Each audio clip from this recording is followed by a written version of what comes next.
Well, it just wouldn't be Christmas without plum pudding.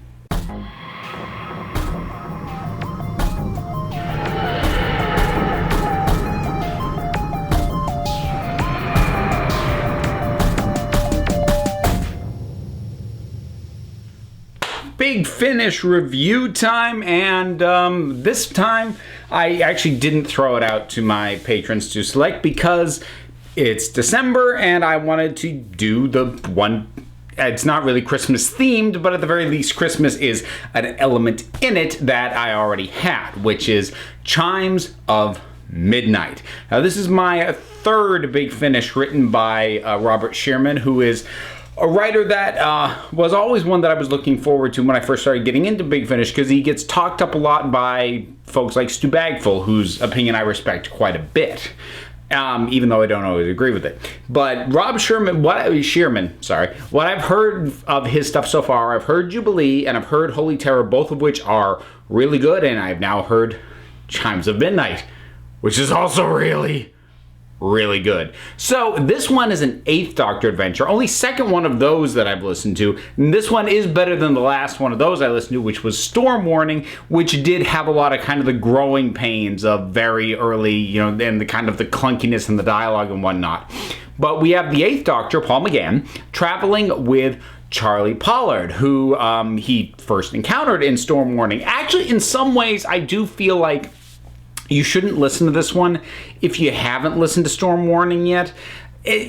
Strictly speaking, it's not impossible to follow and understand if you haven't listened to Storm Warning, but there are some things that happened back in there that, I don't want to say they pay off. It's not like they were cliffhangers or anything, but some of the things that happen there get called back and are relevant to the plot here, and I just think it will go smoother in your head. You don't have to leap to conclusions if you've already heard Storm Warning before listening to this. But I haven't even gotten to the plot and the concept yet. So we have the Doctor and Charlie, and they end up in a house around turn of the century. I think they say it's 1904 in England, and it's a very upstairs downstairs situation. The upper crust all upstairs getting ready to celebrate Christmas as midnight approaches, and the servants are all downstairs, and the scullery maid has just been killed. And the Doctor and Charlie show up, and it is presumed by the other household staff that they are people of authority because they carry themselves well enough. And actually, they seem to already know who the Doctor is and presume him to be the head of Scotland Yard. And the Doctor and Charlie need to now figure out basically what happened to the scullery maid, and in the larger scheme, what in the heck is going on. And it's not like a big spoiler, I think, to at least reveal the fact that there is more than just a murder going on here. And honestly, the story tips its hand on that very early on. There is something very distinctly off about these other servants who the Doctor and Charlie are dealing with. They keep repeating the same phrases over and over. They seem very unfazed by the death of somebody. And it's funny, initially I chalked it up as being satirical, the sort of nobody cares about the lowest of the serving class. But then as it went along, you realize, no, it's not just that. There's actually something's like wrong, like fundamentally weird and wrong. And then time starts doing weird stuff. And then I don't want to reveal too much else about what happens there. But as has been the case with Rob Shearman's stories, it is one of the more complicated Big Finish stories that you could listen to. As I get more into Big Finish, definitely the ones that I enjoy more are the ones that really require you to pay attention. The ones that I find ultimately end up being more forgettable are the ones that are more straightforward. I think it's because since you've removed the visual element, the visual aspect of the storytelling, I really want you to engage my brain. I want the parts of me that are hooked into this, because I have no visuals to fall back on, I want engaged at a higher level than I might demand of the TV show. Because when I see an episode of a show, it doesn't always have to like really stimulate my brain, because I can go, oh, look at that, oh, that character made a funny face, or oh, this is visually interesting, and that it's so everything else can kind of relax a little bit if it chooses to. Whereas with the audio, you take that away. I kind of want you to up your game in every other area, and Robert Sherman absolutely does that.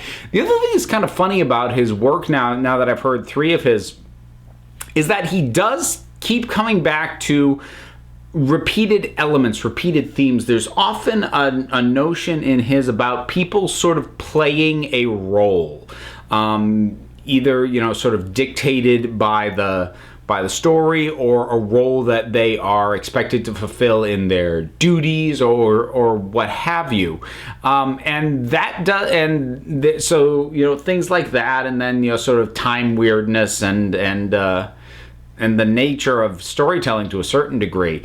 And that again gets revisited here. But even though I've seen him touch on these themes in all 3 of the stories that I've listened to that he wrote, they don't feel repetitive and they don't feel redundant, because he's using these similar elements to still tell different stories. As much as I can they have a very similar flavor to them. Holy Terror is a different beast from Jubilee, is a different beast from the Chimes of Midnight. As far as the cast goes, phenomenal.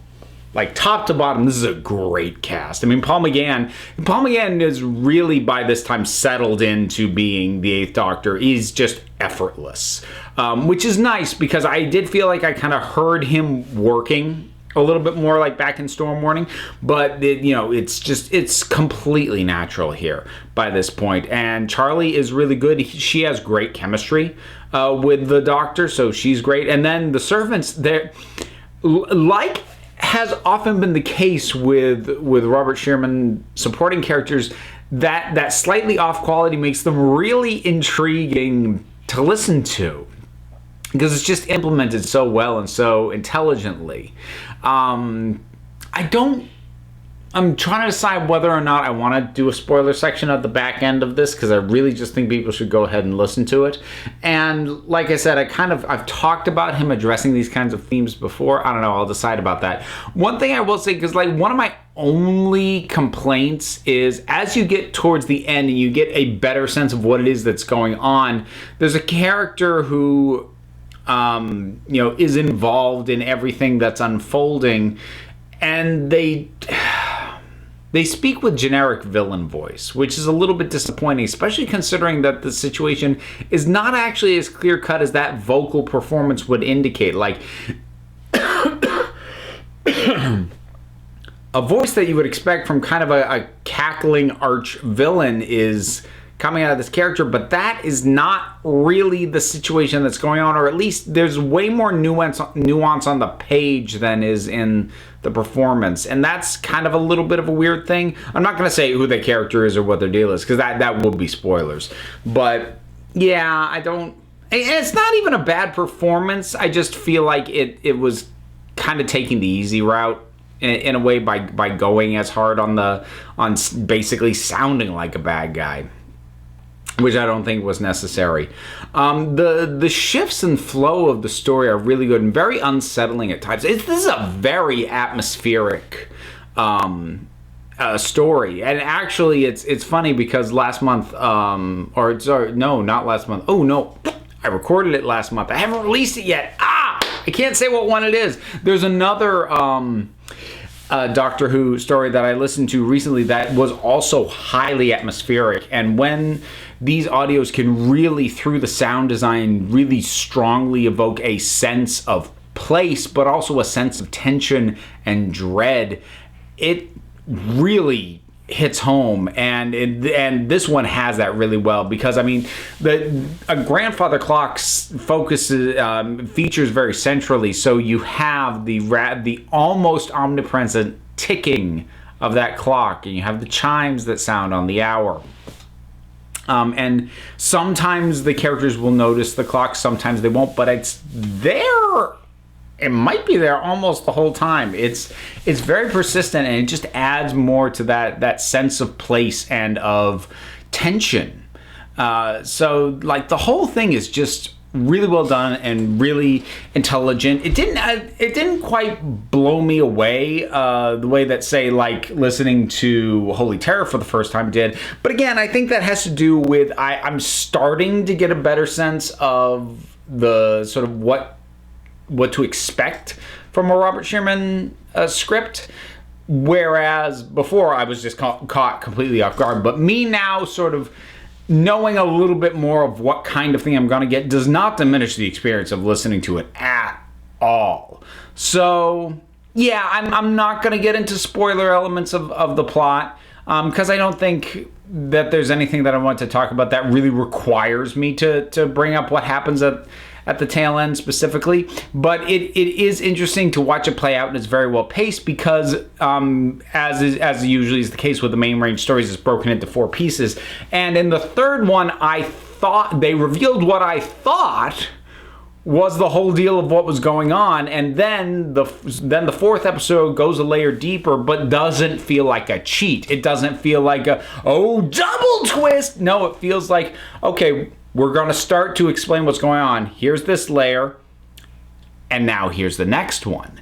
So it did a really good job of pacing it out, and even before like things start really getting weird, just having that feel of kind of an Agatha Christie closed door mystery, and is also often the case a lot of really great dark humor.